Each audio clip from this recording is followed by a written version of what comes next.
You guys have a really cool drone incident tracker on your website. One of the ones that jumped out at me, Martin, and I know we talked about this, the incident in Slovakia All right. with Yes. the Pope. The Pope incident. Yeah. The Pope incident. Yeah, the Pope incident. Tell us about that one. Just another great example of the security equipment, such as N-Force Air, doing its job in the background and allowing somebody as eminent as the Pope to continue with his business. I mean, in the past, they may have had to call in a major security operation. The Pope would have been whisked away. However, in the event, our system was deployed. It did detect a drone, and the authorities decided in this incident to fend off the drone, to send it back to the pilot. They deemed it not to be a nuisance rather than a key threat. Of course, they did have the option, should they have chosen to do so, to take control of the drone, to land it wherever they wanted to. And in either option, they were able to would have been able to locate where the pilot was and deal with that. I mean, we're talking over 60,000 people that had gathered there to hear the Pope during this particular mass. Another one of these VIP significant mass gathering type events. Mm-hmm. I want to kind of pivot back a little bit to talk about the authorities. And when I say authorities, the legislative, the legal authorities, because in the United States, as I mentioned, ours are, let's just say, hanging by a thread. What's the status in the UK from that kind of legal standpoint? Well, as you might imagine, it's a very similar picture. Our sort of common history, you might imagine that we have similar laws and regulations and legislation in place that you're absolutely right, was put in place for very good reasons, but did not ever consider that it would need to be used in the context of taking control of a drone. All of that legislation exists for very good reasons, and in order to if you like, get beyond that and be able to use mitigation capability, we have something in the UK called the Police Powers Act. So the police can apply for authority to, if you like, step outside of those legal parameters in order to use technology such as counter-UAS. What they need for that is what we call a Part 3 authority. They can apply that, but it currently requires an extremely senior police officer, and they can only give that authority with a very clear operational plan, if you like, and for a distinct reason for doing that. So, they're currently conducting an operation on a criminal gang, and they want to, listen into their telephones. That's a great example of of when they might want to use this authority. So it's quite a blunt instrument, if you like, to for the dynamic nature of counter-UAS incidents.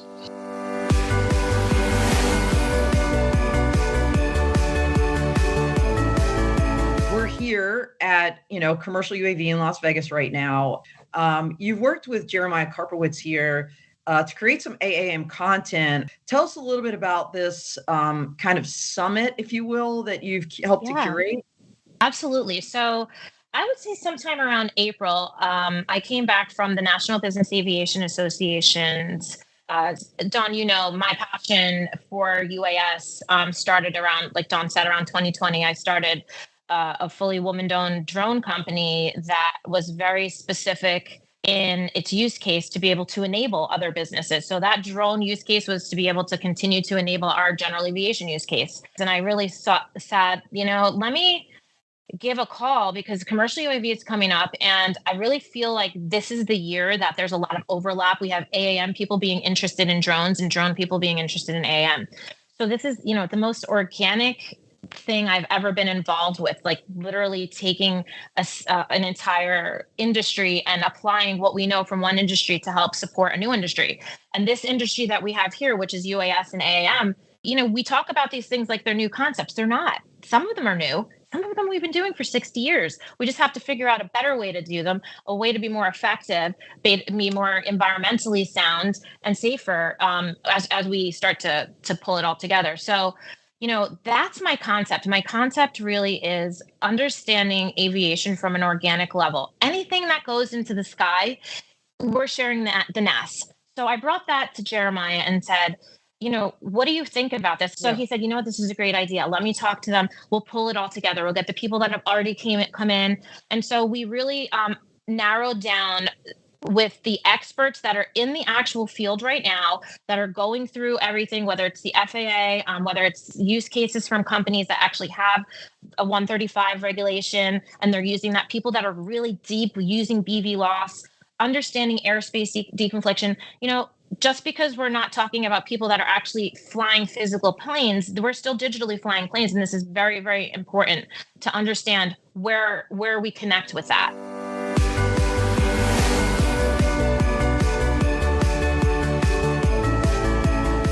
Tell us a little bit about aerovigilance. Our goal with aerovigilance was to take our unique homeland security knowledge and experience and apply it to the private sector as well as public safety, law enforcement, and accelerate the development of counter UAS programs.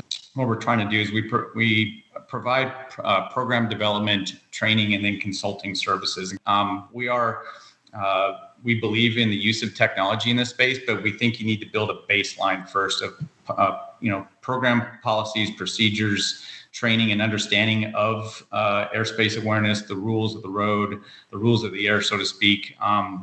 When it comes to the consulting side, it's kind of a catch-all. It could be for operations support. It could be for product or service development. It could be for site surveys. A variety of different things. So we provide a variety, really a mix of services for both the end users as well as the counter UAS product and service suppliers. All right, very good. I know you both are super busy, just given your background and part of this company. You've created an interesting collaboration with Skyfire Consulting. So can you tell us a little bit about that? Yeah, Skyfire Consulting is doing a lot of great work in the public safety UAS and consulting and training space. So one of the reasons why we partnered with them, we have a little bit of history with them. One of their employees used to work with us, but they're a great company all around. And one of the primary efforts is drone first responder. So that's using drones as a first responder and helping with situational awareness, delivery of tools, whatever that case may be for that drone first responder program. And this is where counter UAS that we talked about is a bit of a misnomer. It's the technologies for counter UAS are for airspace awareness and not just countering drones. So that airspace awareness applies to your BV loss as well as those DFR programs. So the radars you're using, the cameras, the RF sensors can all give you better situational awareness of where your drone is that you're using for public safety purposes. And that's part of our partnership, is kind of helping foster that message and help build out those programs.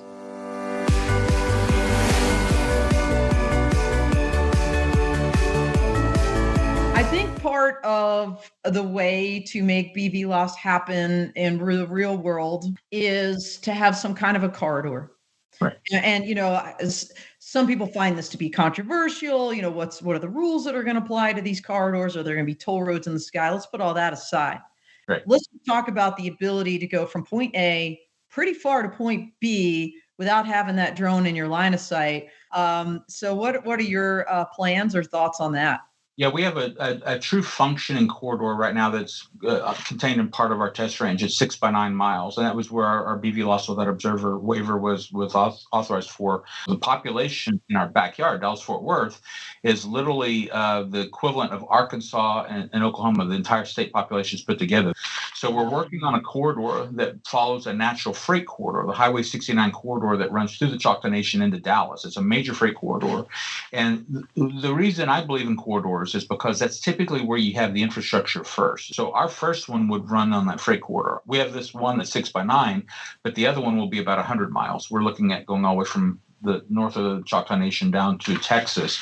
And then we have these kind of arterial type corridors planned as well. Right now, we're actually working with a couple of companies that are doing drone delivery, and so they're using that BVLOS corridor. Once we reach some sort of consensus between us and that company, I hope within a year, the FAA would like us doing BVLOS operations throughout the entire reservation by the end of 2024. So their assessment of us is we hear the crawl, walk, run. The FAA has told us, you guys are walking really fast. We need to get ready to run. So that they're actually the ones pushing us on beyond to keep doing more. Can you talk at all about some of the partners you're working with? Some of them are doing really cool things, and maybe this could be a good opportunity to let people know the types of groups that are out there and what they're doing.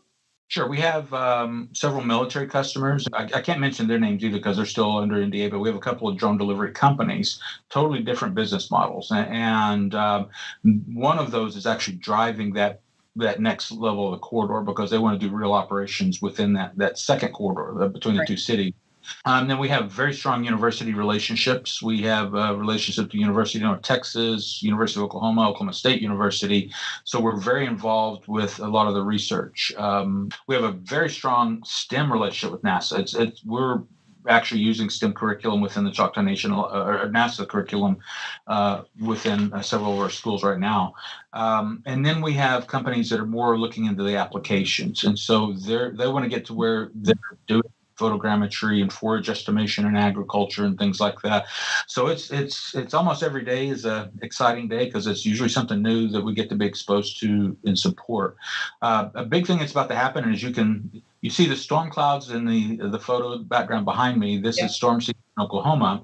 And so we actually have our new operation trailer outside. It's being tested, put through all the motions because we will be deploying, which we always do. A lot of times we give our video and overflight to the homeowners. They need it for insurance. And so we support the communities however we can. We're going to be testing out some new things this year. We encourage people to think of it as a sandbox. And we can do things that's not quite possible other places right now because of our ability to accept and manage risk. So just about everything under the sun. And it's as for a kid that never knew what he wanted to do when he grew up, it fits with my personality really well because I get to see something new every day.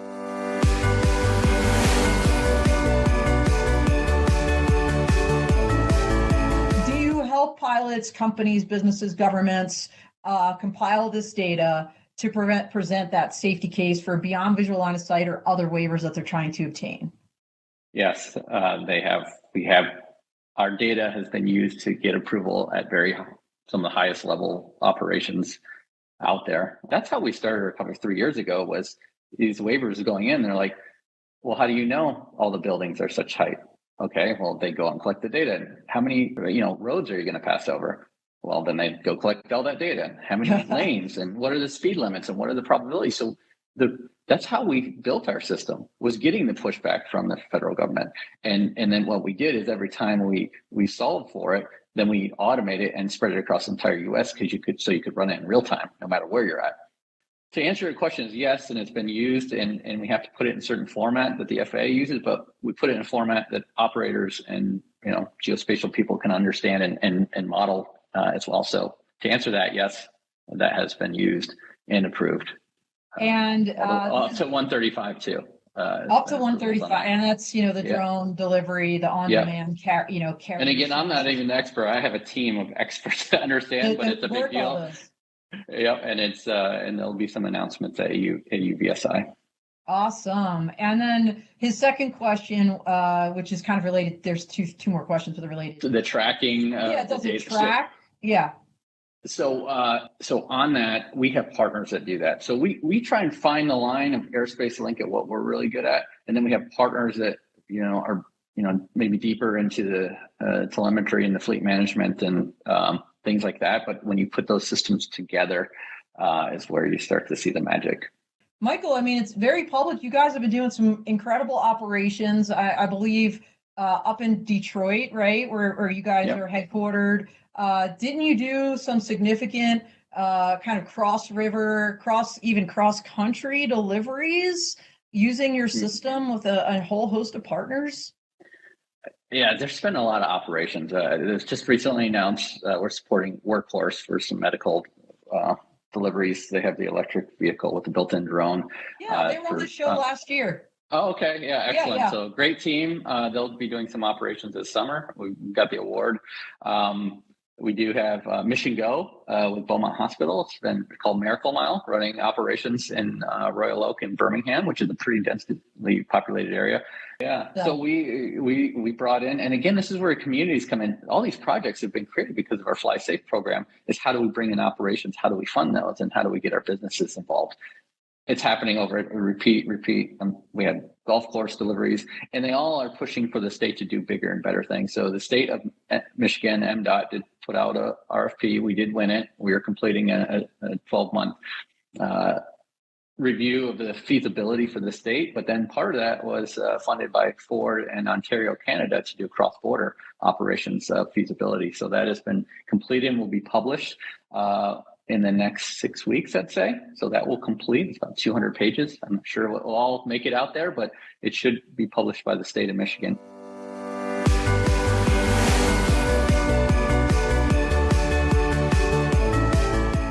Tell us about the different types of hardware that you guys use back in your public safety days, how you're seeing, the industry evolve, what you're talking to people about today from a hardware perspective. It's interesting. The industry is evolving as much as the equipment that we're using. In the early days, we kind of just flew what we had available. If we could get it through a door, we flew it indoors. We kind of have the philosophy of being agnostic in our platforms. What is this? That's the Evolve Dynamic Sky Mantis. It's a British company, very unique aircraft in my opinion. It's one of the few drones out there that has a tethered system that releases and gives you 40 minutes of flight time after the release. The industry evolves as programs started 4 or 5 years ago as basic, just get us a drone, get us operational, give us the opportunity to get a few wins where we can impress upon the decision makers in our department to expand the program. So we kind of push that, like, don't start big, start with what you can achieve. Don't promise something you can't deliver. And then once you start showing the value of these platforms, your program will naturally expand and grow. All those agencies that started 3 or 4 years ago are now looking for the more advanced platforms. They're looking to upgrade. Their budgets are a little bigger, so they're going from a Mini 2 indoors to now they want to buy something like the Brink or the Loki, depending on the circumstances. So right. We give them that opportunity to grow with the industry. I imagine the hardware, it's kind of the same answer when someone asks you, like, what kind of drone, does a public safety agency need? It really depends on what you're trying to achieve, right? And some of these that you're talking about, like Dave, you mentioned indoor tactical operations, that's GPS denied. Does a machine like Skydio has more autonomous features, right? Does that help better in like searching, not clearing a room from your perspective? From my perspective, no. But I will say this: technology is evolving, so there are aircraft and other tools that can be used autonomous in buildings and all. It has developed. We went with Brink, and there's other aircraft out there, so we don't just teach one specific aircraft. It's normally up to the organization. Whatever they own is what we'll teach. What's kind of the range of different hardware solutions that you're using in your training? For the most part,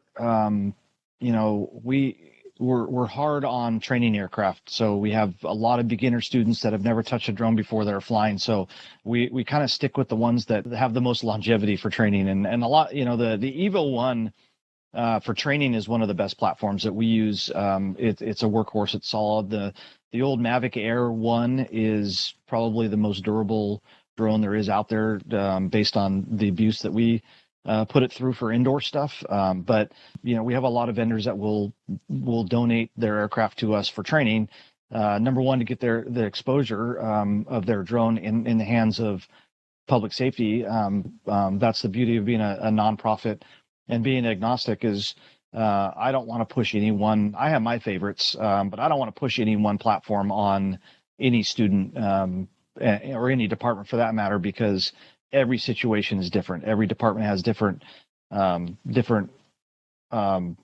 issues that affect what platforms and how they're using them, from rural to urban to political.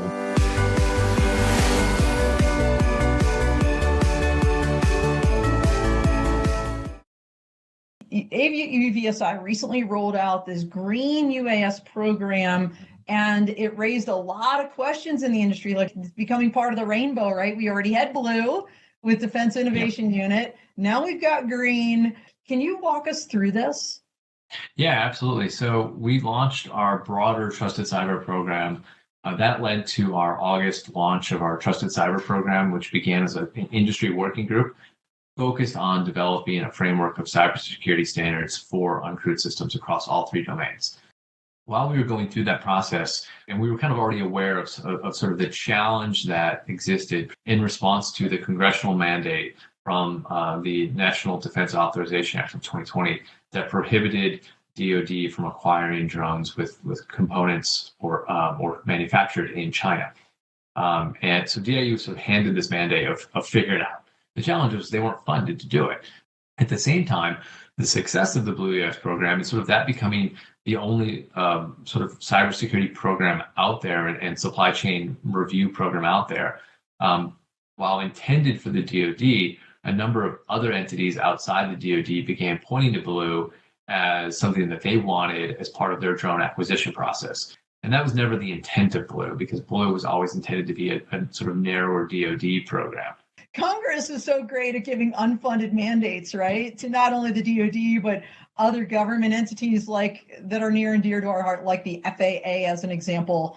So explain just pretty succinctly then how green UAS responds to this kind of desire writ large, whether it's from other federal agencies, as you mentioned, or state entities looking for trusted and cyber secure, kind of made in North America, if you will, components and drones. We worked very closely with DIU to take what they had built in Blue and bring it over into the commercial realm, and while still offering anybody who goes through green the opportunity to become Blue. So in a lot of ways, green very closely mirrors Blue, and for the DoD purposes, what they care about, it is an exact mirror. So any company that is looking to go through green can apply on our website, on the avsi.org website, and go through the application process of whether they will meet the requirements to be able to go through a supply chain vetting as well as a cyber penetration test. And the goal is both to offer the end users of drones a more robust set of drones to choose from, that have gone through this cyber compliance and supply chain risk management. But also as sort of our name, the broader Trusted Cyber suggests. No, I love that you've done that. Two quick questions on it, just common sense. Number one, do you have to be an AVSI member to apply? You do not. We do give a small discount to AVSI members to incentivize that, but anybody can apply. And you had mentioned earlier sort of North America supply chain. That is not a requirement.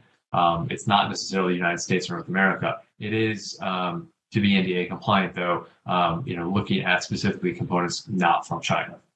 Okay. And then like DIU and their Blue program, are you transparently posting on your website those companies that then ultimately qualify so people can go to that list in a public, very public way to see, okay, what's out there? on our website now, we have the companies listed that are in the program, or at least some of them. A few of them, we need to get us their logo to be uploaded. But yes, we will be listing both the companies that are going through the process and then highlighting those that come out on the other end as green. Also, anybody that comes out on the other end as green will also be on the aforementioned DIU Blue UAS hub that you mentioned earlier. So it gives them a little leg up. And I'm just curious because I was wondering about this. Green has that connotation of environmental, but it also is like in the military, like on a stoplight chart, green, you're a go. I assume it's the latter and why you chose the color green. It is green is go. Yes, we had a lot of debate about that because green can also mean, like sort of, host nation forces or sort of ally forces, green, blue, red. But we really did think of it as green equals go. So in kind of the landscape, the green UAS program and your trusted cybersecurity program, there's a nexus there. Could you explain just very briefly that nexus then? We took a lot of lessons learned from building the broader cybersecurity frameworks within the Trusted Cyber program and applied them to green to strengthen what had initially been done by DIU for blue. Trusted Cyber is going to have both, or not just both, but product security, remote operations and connectivity security, supply chain review, as well as corporate hygiene cybersecurity. So it's going to be a very robust standard, and we're building that from input from our community. When will you open green up to larger UAS, Michael? I don't know that we will. Instead, I think what we'll probably do is offer something different than green for large UAS. And the plan is to launch that before Exponential. So probably late April, early May. All right. Well, big reveal then. You heard it here first on the Dawn of Drones, the larger UAS component of this, a trusted cybersecurity green-like program coming to you soon.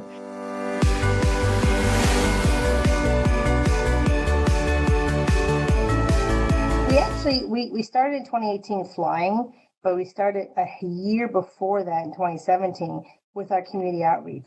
That was the one big thing that we wanted to make sure that our community knew what we were thinking about doing, and we wanted to get input from our community. We also met with civic groups to kind of get what are the things that they would be concerned about. We did city council meetings, we did some public forums, and so if any police department or any law enforcement agency is looking to start this type of program, the community outreach is important because obviously we serve our community. And I imagine, Miriam, some of that feedback was we just want information. We want to know kind of what's happening. So when we see one of your drones, we're not concerned that it's spying on people. And so as a result, over time, you guys created a pretty awesome, transparent dashboard. I want to pop that image up. Walk us through what we're seeing here. So this dashboard regularly it refreshes every so many minutes from our actual flights, our DFR flights. So if you see the top right, you see total calls responded. That's just from 2018. 1,600 of those flights we've assisted with arrests. Wow. What we think is really important is that next section to the right there, calls where we have been able to avoid an actual patrol unit having to respond. So 3,429 of those calls, we were able to get overhead, go, hey, that's actually no crime occurring, or all the parties have left, or there's no crime, there's no issue. Then units that are on the ground can now be redirected to something that's more of an emergency. So this also includes fire response, which can also be redirected to stuff that's more important. That's amazing. And the pie chart in the middle, those are like, I think I'm reading this, the top 10 calls responded with the DFR. Can you just tell us a couple of those, or maybe the top 3? The top one is usually it's a disturbance person. So we get multiple calls about some sort of disturbance, either between neighbors or someone at a store or someone on the street. The next highest, unfortunately, is domestic violence calls. We do respond to a lot of domestic violence calls. The third one is traffic collisions. So we do have, like any other city, there are times when people get into traffic collisions, and sometimes they're major and sometimes they're minor. That slide's at 13,000, but you've had like over 33, right? 33,000 like DFR like responses. we're actually closer to 14,000 actual responses with DFR.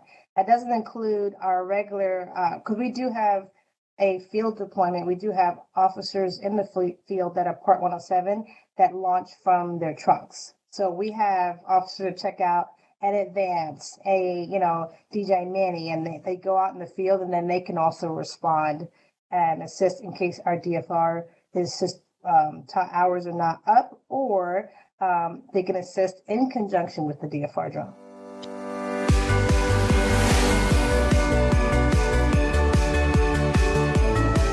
We're absolutely now transitioning to talk about the incredible work you've been doing in Ukraine. People are calling it the first real drone war, right? Commercial technologies flooding the battlefield, and your drones are being used for mining and other humanitarian purposes. So let's go ahead and walk us through the mining use case in particular. Yeah, so using multiple sensors on a drone, theoretically, you could, find a mine. But there's a lot of techniques and a lot of different sensors. So if it's not a metal mine, if it's a plastic, if it's a ceramic, if it's wood, if it's, chemical, all these different things require different types of sensors. So we've gone through extensive testing to sort and determine, what that sensor package needs to look like. Now, the reality is right now, what's most important is to determine where mines aren't. Right. So because it takes an inordinate amount of time to actually do the demining work. It is still basically, highly trained, sometimes not highly enough trained people, walking through fields with sticks. So the data that we provide isn't always just specifically, here's a mine, right? Or here's a mine, or it's really more about, okay, here's a trench line. Here's some new forage. Right, as opposed to some of the older forage. Here's some spent ammunition. Here's a burned out something. Here's a path that looked like a lot of people walked along. Like those are the things that then give indication as to where mines might be or where they're not. Because if you can determine where they're not, that's where you will save the most amount of time in actually doing the demining work. This is a big area, to build confidence in, a place like Ukraine and to get it rebuilding. Now, the economic impact in particular in Ukraine because of agriculture, like these are incredibly resilient, tough people. So the demining work over there is there'll be 20 years of work and it will be some of the most meaningful work. And I think some of the most incredible science around sensors and such will come out of it.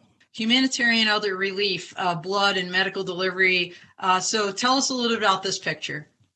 Yeah, so Revive Soldiers Ukraine, which was a U.S.-based NGO that was doing work in the Ukraine by having clinics and or bringing wounded Ukrainian soldiers to the United States for rehabilitation, got deeply involved in providing humanitarian support, in particular into besieged areas. They had, 30 some ambulances, most of which were confiscated, shot. They couldn't get into the areas. And so they had heard about the work that we were doing in Texas with delivery drones, medical delivery drones. So we have a specialized delivery drone that has a temperature managed box on it. And the biggest demand in particular in Ukraine at that time was getting insulin into these besieged areas. Oh, wow. Which is temperature sensitive. And so they contacted us. We immediately saw the opportunity. We donated 3 drones, tested them in theater over there. They loved them. We loved them. We all learned so much. And so there were some other cargoes as well that were critically needed, but insulin was the big one, and this temperature sensitive box at our system satisfied that.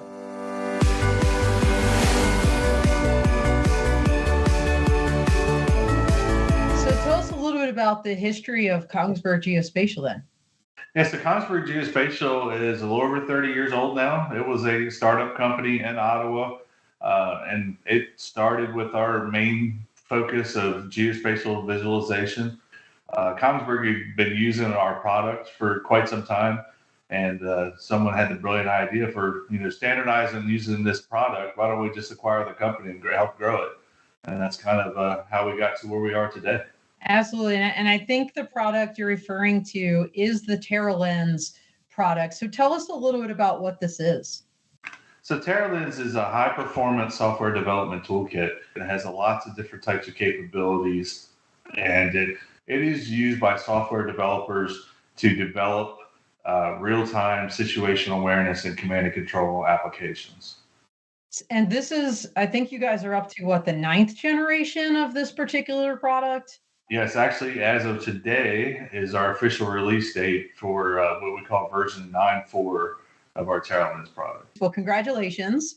Thank you. I want to walk through this thing because it's, let's call it the baseline. Not only is it kind of the baseline for so many defense, different products, multi-domain, air, land, sea, subsurface, I believe as well. Yep.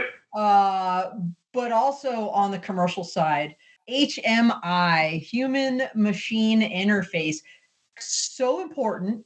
Yes. When humans are interfacing with technology. And tell us a little bit about the approach you guys took to HMI with this particular software and the related platforms. Yeah, so there's really kind of two levels. When you look at Terralinz, it's really the building blocks of what that HMI is going to look like.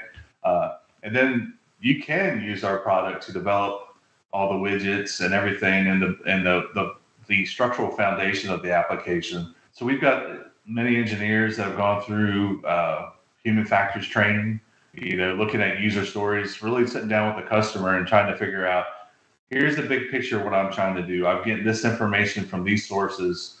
I need to look at it. I need to make, mission critical decisions based off the information that's presented to me. How can I do that in the most efficient and fast and safe way to execute what my mission actually is? So having those engineers with the knowledge of what human factors design is, and along with staying up to date with all the different technologies to develop a modern, fast, and easy to use application.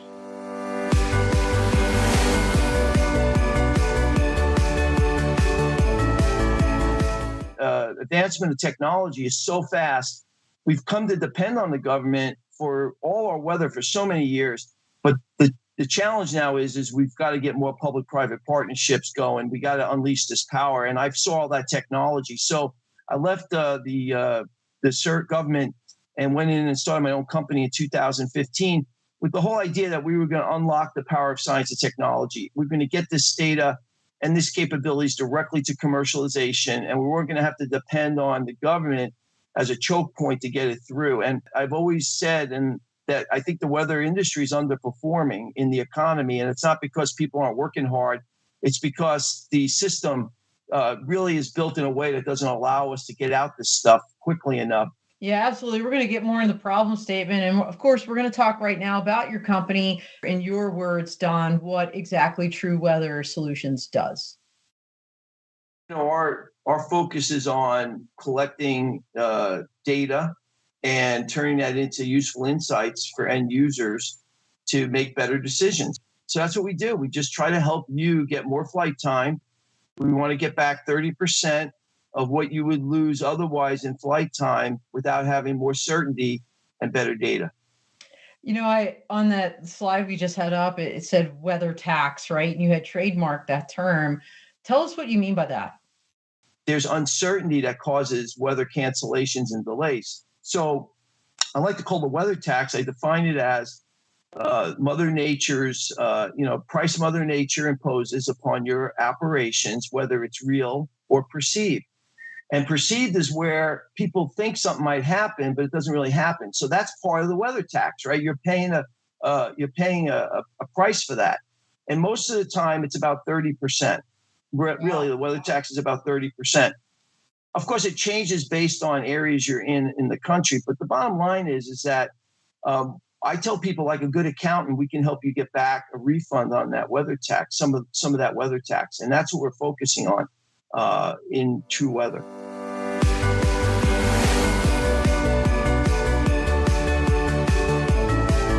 You use the word pathways, and I think that's a really important word.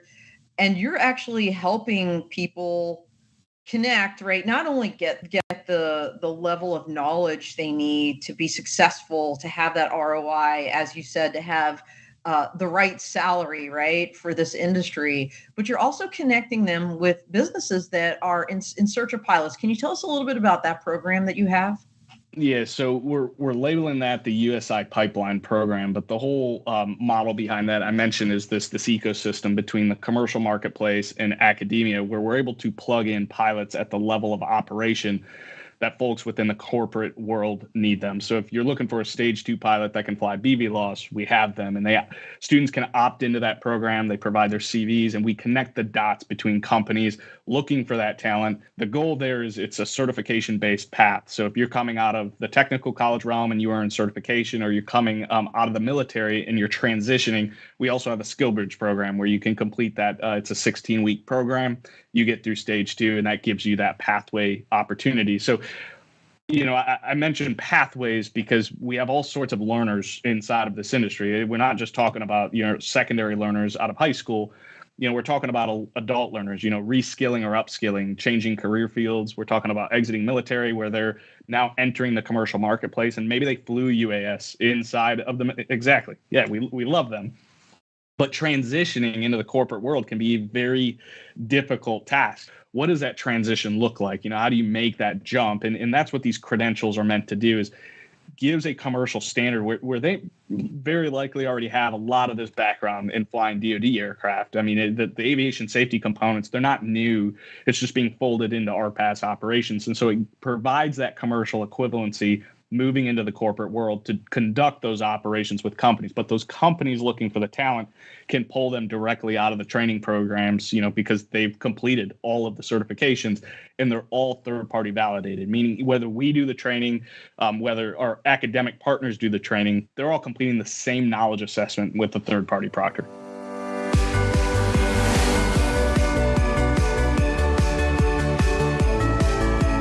Can you comment on how you can help, maybe from a price point, some of these folks that are struggling with these made in the U.S. and TA compliant drones? Sure. So I can comment on that to some extent. So some of the pricing we can certainly help with, as we bring on partners, help, determine what that pricing strategy should look like specifically for the government. I don't know. There's probably a couple of other things related to, cost of development to meet some of these requirements that may be increasing that price. But again, I think, we're able to help connect these companies with various partners, help make those connections with, DIU or the Blue UAS program or with AUVSI and bring in some additional expertise to maybe help them lower the cost of meeting some of those requirements, which then I think would in turn hopefully lower the street price of their products. But they're all a little different, so I can't go into too much detail on what the pricing looks like there. But we're always happy to discuss specific requirements and find something at a price point that is closer to your needs.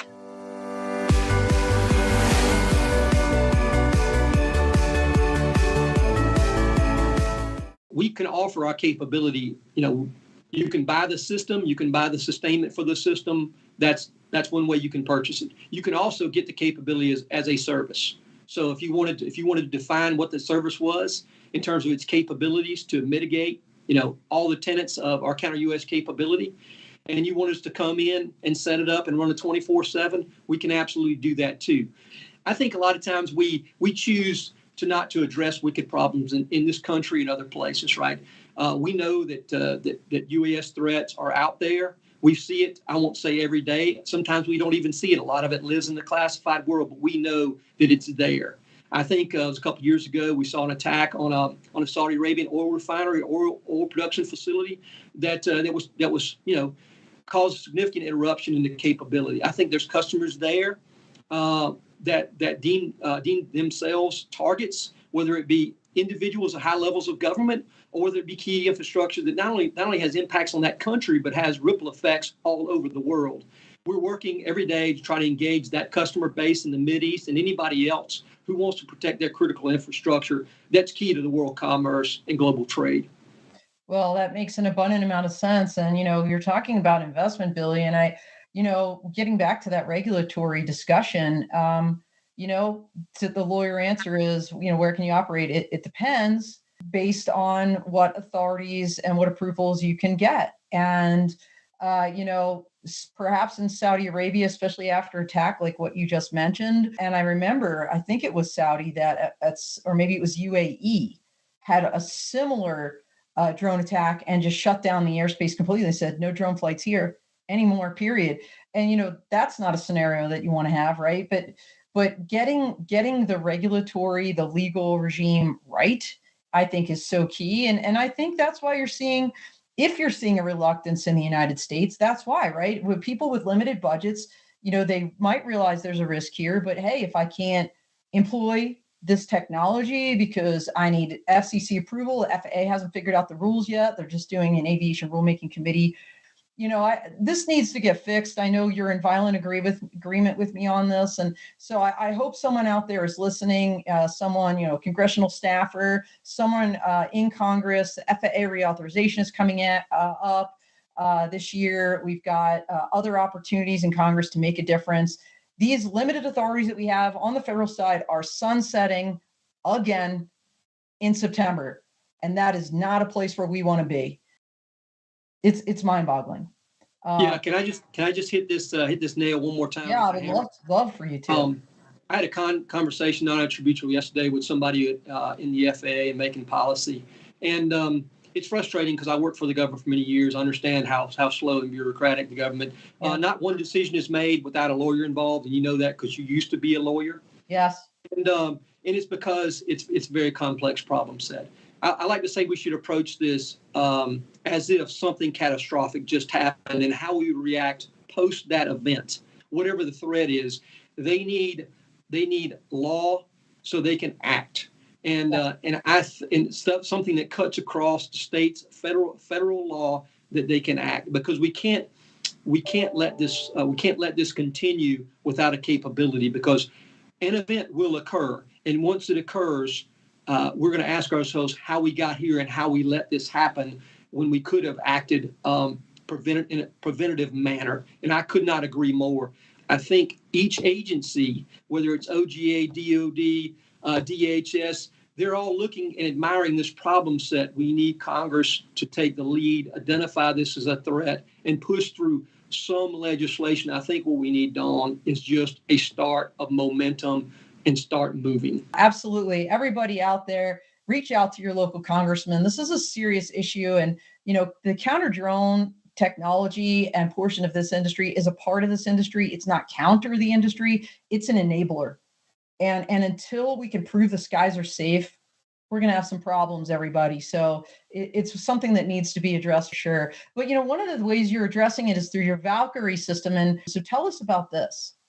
So the Valkyrie system is what I've been talking about the entire time, right? So we separate Valkyrie from Medusa, but what we've been showcasing for the last 2 years, and it's the clean sheet design, open systems architecture, partnered with the best of breed sensors and effectors, a layered approach. And what's unique about our system, other than our approach, we also have added into the back end an analytics and machine learning capability. So in our first demonstration for the Joint Counter UAS office, we did a test for them with varied capabilities. It's a typical 4-tenant system with some kinetic effects on the backside, aero guard. But one of the things that was unique about that is while our counter UAS operator was going through his procedures for mitigating a drone, and on the back end, one of the test observers was watching the screen, and he noticed there was a heat map screen on our trifold, and he says, "Hey, what is this?" And so we can tell you where you're launching the drones every time you launch them, what the probability of a drone launch is there based on time, the track, what track it's going to take, what altitude it's going to fly. And he looks at him and goes, "Hey, you can't do that. That's cheating." He said, No.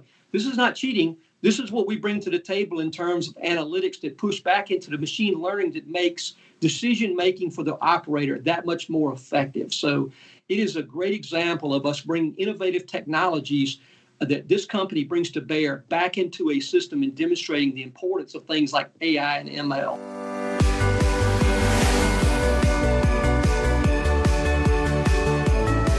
We just had the FAA Drone Safety Day, right, last Saturday.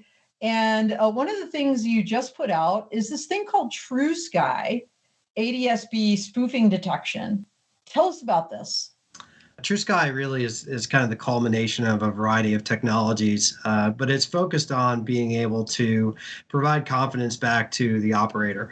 And beyond visual line of sight operations, or even those that are close at hand, we have cooperative and uncooperative aircraft, and being able to have a full scope of the picture, understand the operating environment for the drone is very, very important. And what TrueSky provides essentially is a level of confidence for that operator to know that the signal that's coming from that aircraft is valid, right?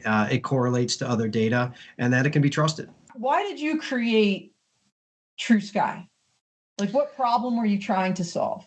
Yeah, so for a Part 107 operator, certainly ADSB out is without authorization is prohibited, right? Yeah. And so there needs to be a way, though, for the operator to get as much information in as possible. And we have a great infrastructure here in the U.S. And globally, there's the capability to provide satellite-based ADSB inputs, but the accuracy of those, right, is highly dependent upon those systems. And for a drone, which is a relatively small vehicle, in many cases small UAS, that accuracy matters, right? And feet matter instead of miles or meters in some cases. And so having a level of confidence and being able to make judgment about that confidence in a very simple kind of a visual way, right? So you saw red, yellow, and green, green being good and red being maybe not so good, helps operators plan their missions and fly with assurance, right? And there's an operator that's in control of the aircraft throughout the beyond visual line of sight operation. They're controlling the mission planner. And so by providing this additional information to them, they can make better decisions.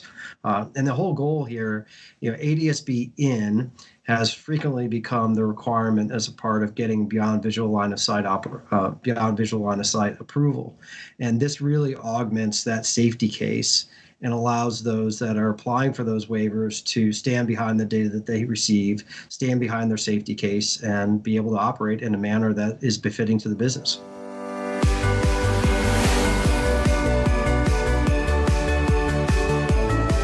The first question is, why for commercial drones is smaller and smarter safer? Like, why is that so key to this industry? Prior to the work that we've done, there was a lot of off-the-shelf components bundled together. There were, say, LiDARs and RealSense cameras and Intel NUCs and so forth, adding, kilograms of weight just to go pursue advanced functionality. And so at Modal AI, what we do is we try to unleash that or, harness that capability and make it applicable for unmanned aerial systems.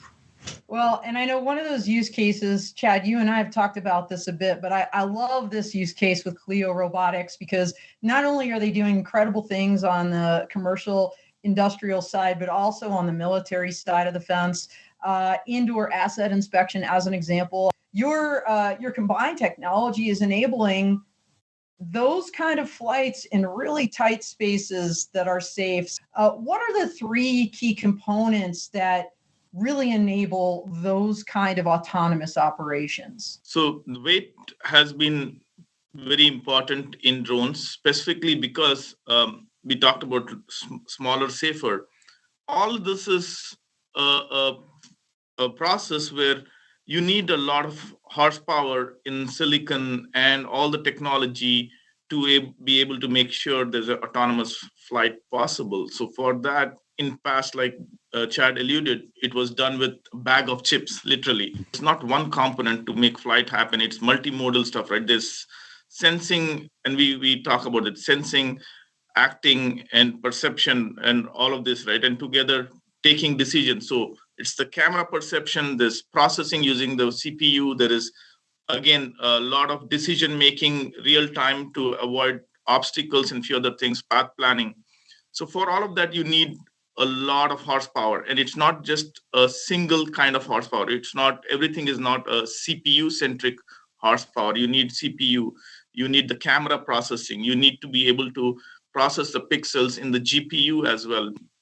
A lot goes on to make autonomous flight happen, and it needs this thing what we call is almost like a heterogeneous compute platform. It cannot be just CPU. You need CPU, GPU, DSP, and that's what we bring in at Qualcomm. And imagine all of this, and now you can do this with a server class chip too, but then you'll have to cool it down. You'll have to put a heat sink on it. And it's all a spiral effect after that. If you have a clunky processor with a heat sink, it makes it heavy. So now you need a bigger battery, and it's on and on and on. So all of that goes away because we provide a very efficient, powerful processor that can handle it at all that temperature-wise is very lucrative.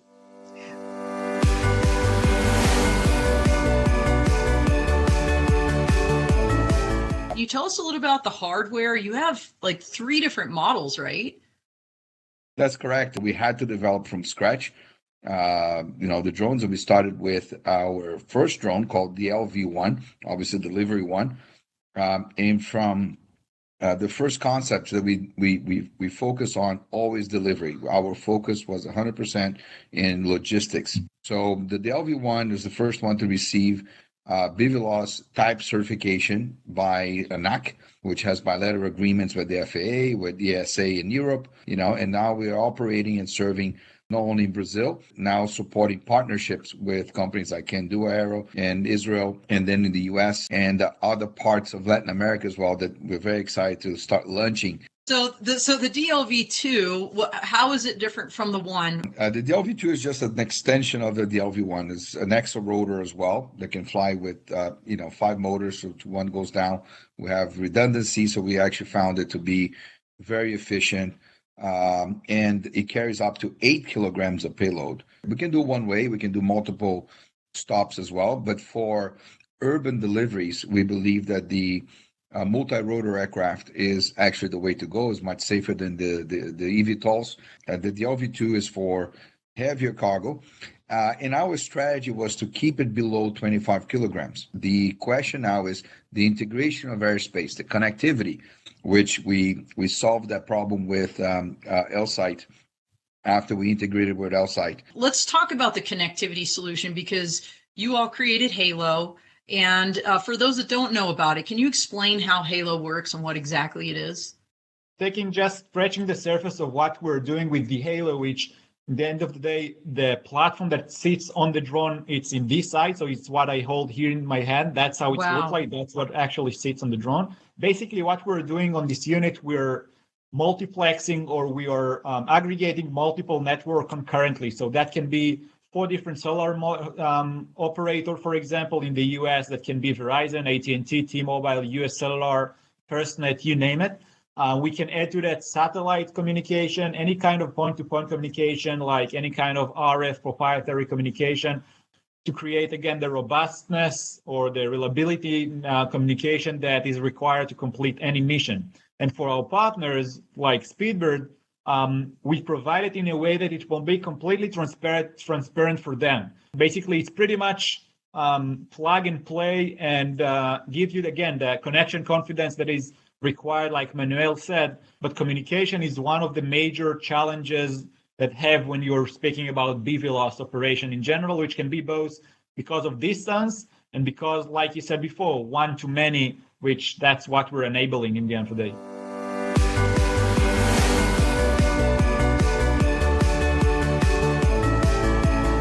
Let's talk first about your partnership that's a little bit newer with Aerial Robotics. Tell us more about that one.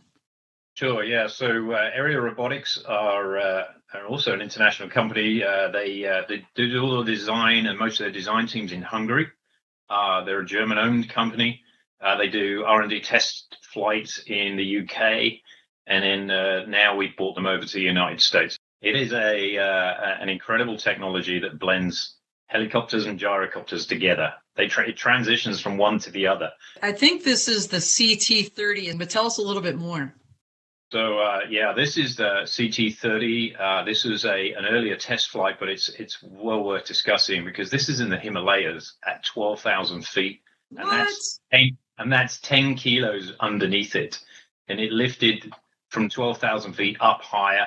30 minutes endurance at 12,000 feet is pretty interesting performance figures. Then there's the GT-25, is that right? Yeah, so the GT25 is the surveillance. This is an under 25 kilogram VTOL aircraft that does 2 hours of endurance with a full payload on it.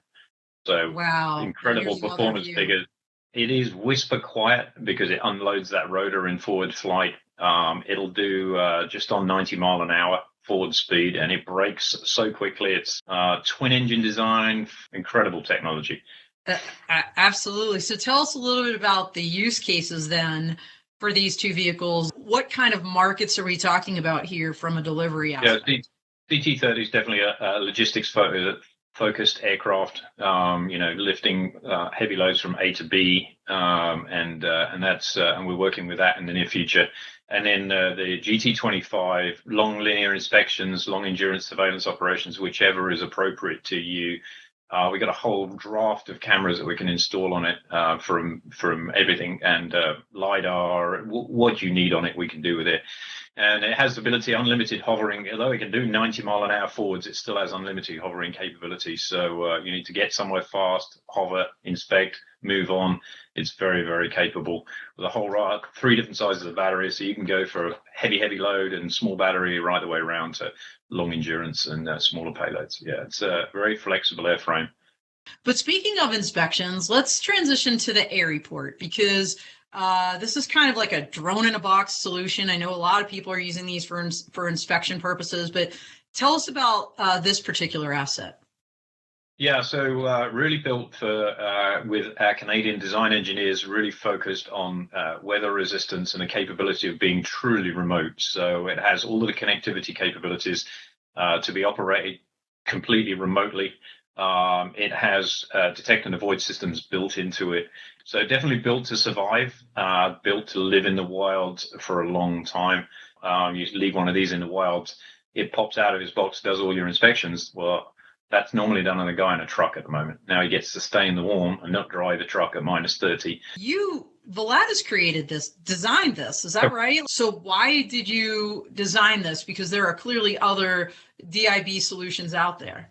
There are, but not those that survive in the wilds of Canada, unfortunately. So we had some very specific requirements. We had to work with Transport Canada to get the approvals, which we have chained. And we actually did the testing on an airfield. So we have a BV loss clearance on an airfield to do runway inspections. In Barrie, when we can't find the right solution, they build it. And that's what we do. You guys also are into ground robots. So tell us about the Hydra. Requirement came from the mining industry. They wanted about underground mines. They wanted to be able to get into underground mines and do inspections without risking someone underneath. And that's where the Hydra originally came from. Essentially a large tracked platform that we can drive around at distance at safety from wherever it is. We've got a bunch of new versions coming out. I think the most exciting one I like is the firefighting one. We have a huge hose. It will drag loads of hose with it inside a building and fight the fire from inside. I assume this works or operates in GPS denied environments, because you were talking about underground mines. Absolutely. Yeah, it doesn't need anything. Yeah. I imagine there's all kinds of use cases. What are some other ones for the Hydra?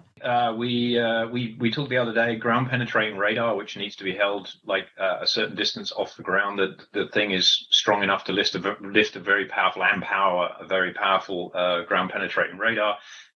We've actually been talking to the Ukrainians about it as well for obvious reasons. For mine clearance, it's an option for that. So, it's a tracked box that we can put pretty well anything on. One of the smarts that's in it, it will autonomously navigate itself as well. So hit a bunch of waypoints, draw over the field, tell it to go and search in a field, and it will happily drive itself backwards and forwards over the field.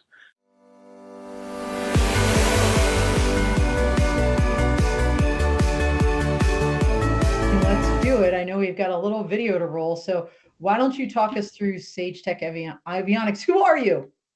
Yeah, so Sage Tech Avionics is a technology company. So we are a small business, but more than 2/3 of the people in our company are engineers working on research, development, and technical support of new products. We focus on airspace safety. So we've got a legacy history of providing the world's first and smallest aviation transponder, starting back before I even got here, 2010, with the old company.